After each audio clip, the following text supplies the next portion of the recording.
Hi friends, இன்றைக்கி நான் plum cake செய்கிறதுக்கு ட்ரை பண்ணேன். அது நல்லா தான் வந்திருக்கு. ப்ளம் கேக் வந்து ஓகே, இன்றைக்கி வீடியோ எடுக்க யாரும் இல்லை, அதனால் நானே செய்கிறேன். இது வந்து பட்டர் பேப்பர் எடுத்துகிட்டு உங்கள்கிட்ட காட்டுறேன். இது ஏன் சும்மா நீ கேக் செஞ்சு போட்டுகிட்டே இருக்க அப்படின்னு நினைக்கலாம். நம்மக்கிட்ட இப்போது கொஞ்சமாக நம்ம ஒரு காசு வச்சுருக்கோன்னா, எப்படி கடையில் ஒரு பீஸ் வாங்கினா எப்படியா இருந்தாலும் 20, 40, 50ன்னு இருக்குது. ஸோ நம்மளால் வந்து வீட்டிலே நம்ம ஒரு 100 இல்லை ஒரு 50 வச்சு சின்னதாக நம்ம ஃபேமிலிக்கு ஏற்ற மாரி ஒரு சின்ன ஒரு கேக் செஞ்சுக்கலாமே. அதை செய்யும்போது உங்கள்கிட்ட காமிச்சா நீங்களும் இன்ஸ்பிரேஷன் ஆவீங்க.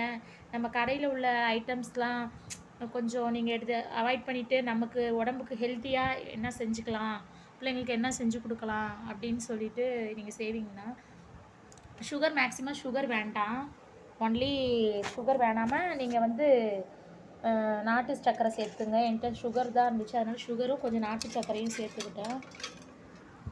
பாருங்கள் ஃப்ரெண்ட்ஸ், நல்லா தான் வந்திருக்கு. அந்த குக்கரில் தான் செஞ்சேன், பார்த்தீங்களா? இப்போ கட் பண்ணியிருக்கேன், அதோடய பீஸ் பாருங்கள். இதுமாரி அமுத்தி காட்டனாச்சு நினைக்காதீங்க. அது எப்படி வெந்திருக்குங்கிறதுக்காக தான் உங்கள்கிட்ட காட்டுறேன். எப்படிங்க பாருங்கள், நல்லா தான் வெந்திருக்கு. Okay, thank you friends for